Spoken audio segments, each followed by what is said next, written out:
Greetings, everyone. It's me, Namaste. And the joy of what I'm doing is because I'm just telling and I've got nothing that I'm selling. So it's just about a share. I am a full-time spiritualist, if you will. This is what I do for a living. I teach guided meditation. I do healing work, energy work. I'm an empath, intuitive, whatever words. I hate the labels.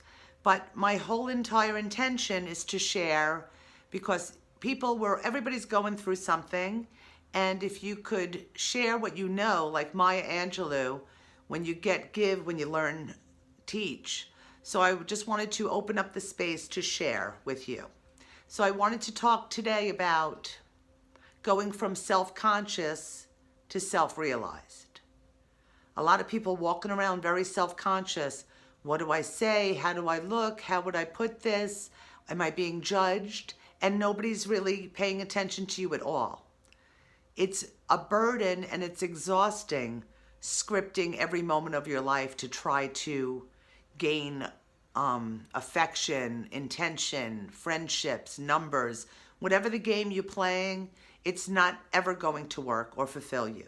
The only game you want to play is how do I fall in love with myself so well and recognize my divinity and share that with others without any agenda. That's the mark of a spiritual warrior. That's what you want to do. And if you keep waiting for something to happen for you to feel good, to be satisfied in your life, or for you to get that, then you're going to be waiting a long time and you're burning a lot of airspace. You want to recognize how beautiful and divine you are, that you made choices. Everything that you've done in your life has been a choice from your belief system or your evaluation of yourself. So when you get rid of the self-consciousness, then you're free to be natural, like children. They're not worried at all if they're screaming and crying and crapping and picking their nose. They are fully present in what they're doing. And like children who don't understand words when they're first born, infants don't understand words yet. They have every emotional response. It's just built in because we are emotional creatures. So they cry, they laugh, they love, they're sad. Same thing with us. So that doesn't change. We are emotional people. If your emotions and the measurement of your good day is based on how others are accepting, receiving, and treating you, then you're in a lot of trouble.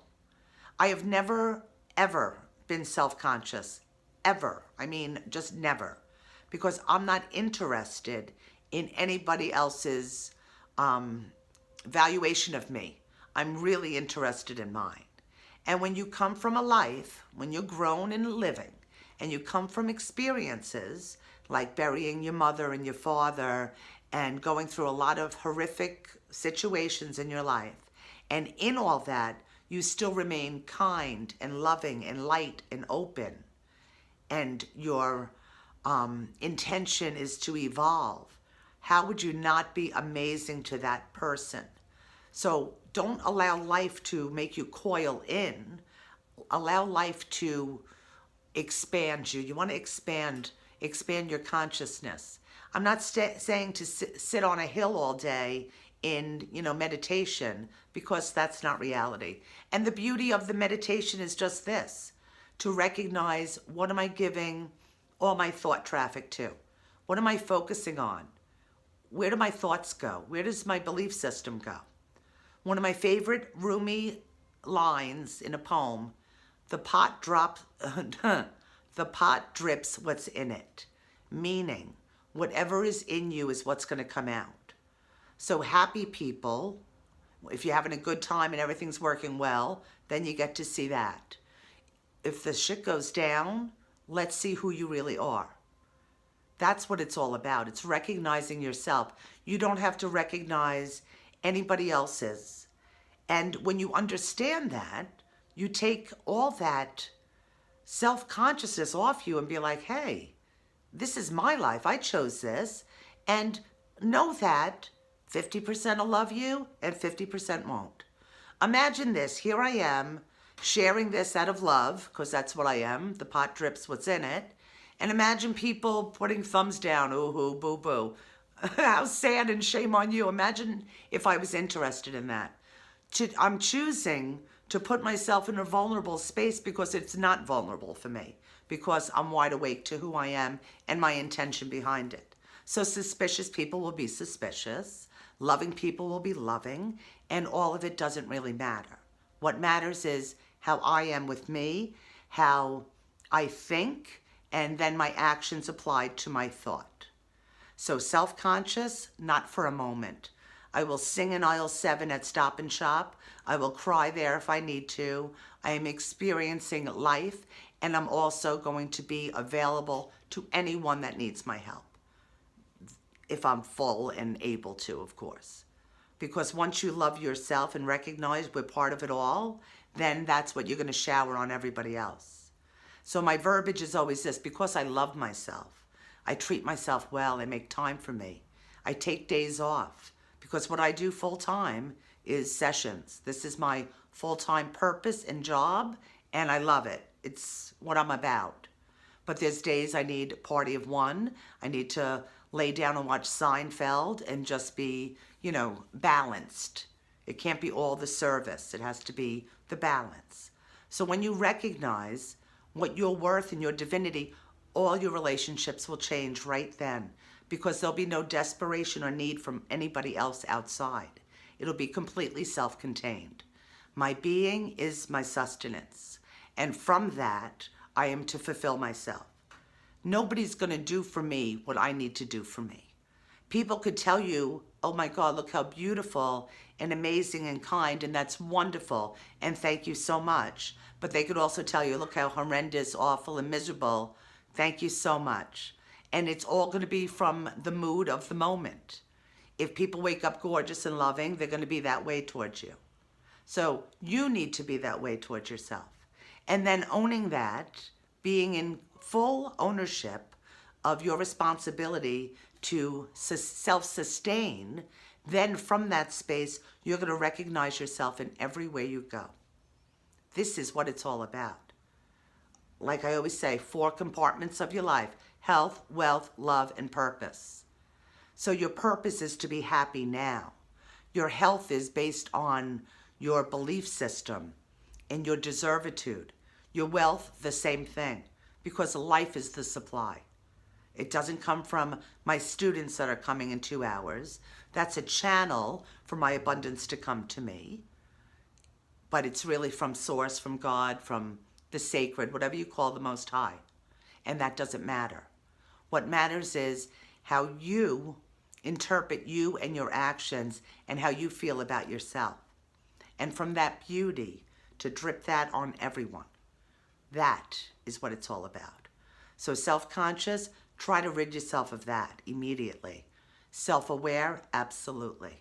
And I always say, and this is my own personal, to my mirror, and you have your own mirror, so, step up. I always say I'm God's favorite daughter. And to me, knowing myself, what I've been through, my business, I'm the most beautiful person I've ever met. That's how I feel about myself. And that's how I hope you feel about you, or I'm making you feel about you. But again, nobody can make you anything. You're either hearing the information and it's resonating and you're like, yeah, or you're hearing it and be like, not so much, gotta go. It all doesn't matter, it's when you're ready. So honor yourself and recognize the beauty that you are. And there's nobody outside of you that owes you that definition. You 100% owe it to you. And now, I would like to do a little guided meditation. Next time, I think we'll talk about stress, from stress to blessed. We'll go in. I'll just, whatever I'm feeling at that moment, I'll share. And I hope you're interested and subscribe and do all those happy things. So here's my gorgeous singing bowl. Let's all take a big, beautiful, deep breath in through the nose. Fill up your body with this air. And blow it out. And again, deep breath in. And blow it out. Now let's roll our shoulders up to our ears, back and down. Up, back, and down. And now let's soften our eyes, close our eyes softly. Soften our forehead. Soften our scalp. Soften our ears. Soften your mouth and your jaw. Soften your neck and your throat. Keep your shoulders soft. Soften your heart and your chest. Soften your belly. Soften your arms, your hands, your fingers. Let everything just be soft. Let everything go. Soften your back and your sit bones, your legs, your feet, your toes. Just allow your entire being to be supported by this moment. And we'll begin our yogi breath, which is gentle, ebb and flow, in and out through our nose. And yogi breath opens up the mind's eye for greater intuition and insight. So keep your eyes soft, keep your jaw soft. Let your tongue weigh heavy at the bottom of your mouth so your lips are parted slightly. And we begin. I breathe in. I breathe out. I breathe in ease. I release all stress. I breathe in ease. I let go of stress. And I breathe in. And I breathe out. So it's just about following your breath. And if any thoughts come, which they do, just allow them to pass like a cloud over your head. And keep your eyes soft and your jaw soft. There's nothing to do. And I breathe in love. And I release all fear. And I breathe in. And I breathe out. Breathe in. Breathe out. So in your own practice, we're breathing in the wanted, we're releasing the unwanted. And I breathe in, and I breathe out. So very gently and slowly just come back to the room, to where you are. Allow your eyes to get acclimated back to the light. Bring your hands to Namaste, to heart chakra, and bow your head to honor yourself for showing up and making time for you.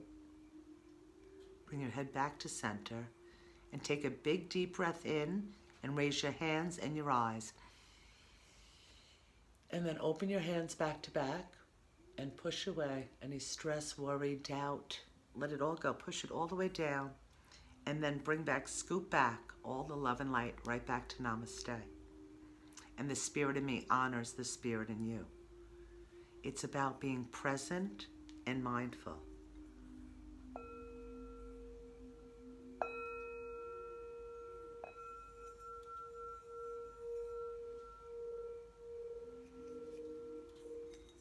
And if you like, subscribe to my channel. And I wish you all a blessed, wonderful day. And I'll see you again. Namaste. Bye now.